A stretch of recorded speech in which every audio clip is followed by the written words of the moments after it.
আজকের দিনের অত্যন্ত গুরুত্বপূর্ণ একটি খবর হচ্ছে বলিউড সুপারস্টার আমির খান ও তার দ্বিতীয় স্ত্রী কিরণ রাওয়ের বিবাহ বিচ্ছেদের ঘোষণা।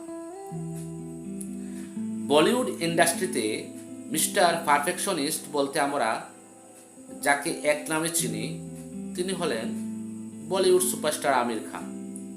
আমির খান তার কর্মময় জীবনে যেমন পারফেকশনিস্ট নামে সুপরিচিত, তেমনি ব্যক্তিগত জীবনে বিশেষ করে দাম্পত্য জীবনে তো কখনোই তেমন পারফেক্ট হতে পারেননি।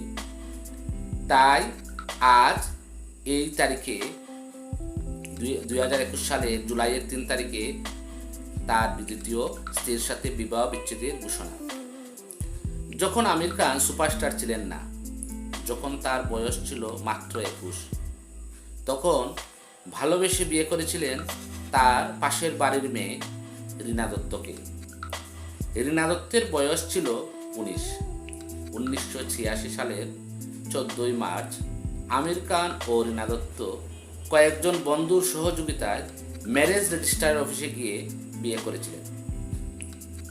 যদিও দুই পরিবারের তাতে সম্মতি ছিল না, কারণ আমির খান ছিলেন মুসলমান এবং রীনা দত্ত ছিলেন হিন্দু। তাদের দাম্পত্য জীবনে জন্ম নেয় 2 সন্তান, জুনায়েদ ও ইরা।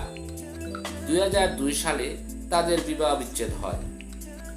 এর পরপরই লগন ছবির মহাপরিচালক কিরণ রাওয়ের সাথে আমির খানের ঘনিষ্ঠতা বৃদ্ধি পেতে থাকে। একসাথে ঘোরাঘুরি, ফোনে ঘন্টার পর ঘন্টা রাত জেগে কথা বলা। এক সময় তারা বিয়ের সিদ্ধান্ত নেন।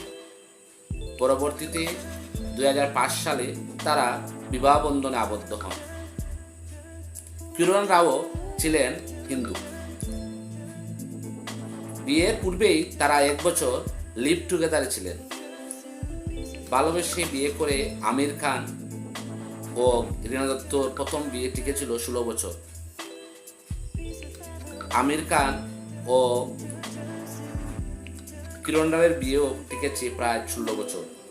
দ্বিতীয় স্ত্রী কিরণ রাওয়ের ঘরে আমির খানের রয়েছে এক পুত্র সন্তান, তার নাম আজাদ রাও খান। প্রথম বিবাহ বিচ্ছেদের পর মানসিক অবসাদ থেকে মুক্তি পেতে সুপারস্টার আমির খান দ্বিতীয় বিবাহ করেছিলেন।